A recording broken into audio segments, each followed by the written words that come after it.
Hunting of the Snark, An Agony in 8 Fits by Lewis Carroll. Read by Craig Jenkins. Fit the 5th, The Beaver's Lesson.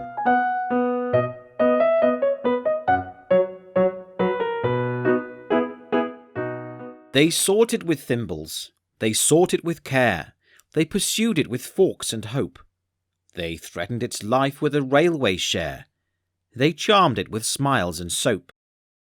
Then the butcher contrived an ingenious plan for making a separate sally, and had fixed on a spot unfrequented by man, a dismal and desolate valley.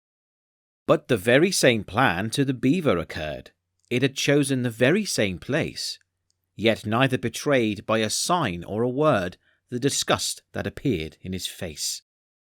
Each thought he was thinking of nothing but Snark and the glorious work of the day, and each tried to pretend that he did not remark that the other was going that way. But the valley grew narrow and narrower still, and the evening got darker and colder, till, merely from nervousness, not from good will, they marched along shoulder to shoulder. Then a scream, shrill and high, rent the shuddering sky, and they knew that some danger was near. The beaver turned pale to the tip of its tail, and even the butcher felt queer. He thought of his childhood, left far, far behind, that blissful and innocent state. The sound so exactly recalled to his mind a pencil that squeaks on a slate. "'Tis the voice of the Jub-Jub," he suddenly cried, this man that they used to call Dunce. "As the bellman would tell you," he added with pride, "I have uttered that sentiment once. 'Tis the note of the Jub-Jub, keep count, I entreat. You will find I have told it you twice. 'Tis the song of the Jub-Jub, the proof is complete, if only I've stated it thrice." The beaver had counted with scrupulous care, attending to every word, but it fairly lost heart and outgrabe in despair when the third repetition occurred.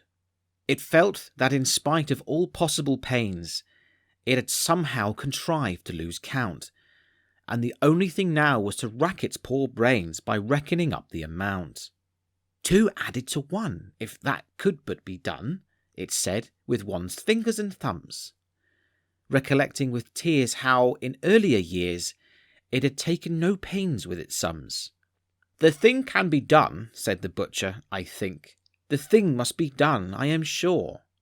"The thing shall be done. Bring me paper and ink, the best there is time to procure."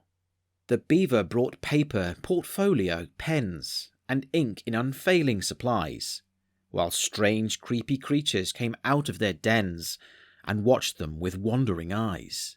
So engrossed was the butcher, he heeded them not, as he wrote with a pen in each hand, and explained all the while in a popular style which the beaver could well understand. "Taking 3 as the subject to reason about, a convenient number to state, we add 7 and 10 and multiply out by 1000 diminished by 8. The result we proceed to divide, as you see, by 992, then subtract 17, and the answer must be exactly and perfectly true. The method employed I would gladly explain, while I have it so clear in my head, if I had but the time and you had but the brain, but much yet remains to be said. In one moment I've seen what has hitherto been enveloped in absolute mystery, and without extra charge I will give you at large a lesson in natural history." In his genial way he proceeded to say, forgetting all laws of propriety, and that giving instruction without introduction would have caused quite a thrill in society. "As to temper, the Jub-Jub's a desperate bird, since it lives in perpetual passion. Its taste in costume is entirely absurd. It is ages ahead of the fashion, but it knows any friend it has met once before. It never will look at a bribe, and in charity meetings it stands at the door and collects, though it does not subscribe. Its flavour when cooked is more exquisite far than mutton or oysters or eggs. Some think it keeps best in an ivory jar, and some in mahogany kegs. You boil it in sawdust, you salt it in glue, you condense it with locusts and tape, still keeping one principal object in view to preserve its symmetrical shape. The butcher would gladly have talked till next day, but he felt that the lesson must end, and he wept with delight in attempting to say he considered the beaver his friend, while the beaver confessed with affectionate looks, more eloquent even than tears, it had learnt in 10 minutes far more than all books would have taught it in 70 years. They returned hand in hand, and the bellman, unmanned for a moment with noble emotion, said, "This amply repays all the wearisome days we have spent on the billowy ocean." Such friends as the beaver and butcher became have seldom if ever been known. In winter or summer 'twas always the same. You could never meet either alone.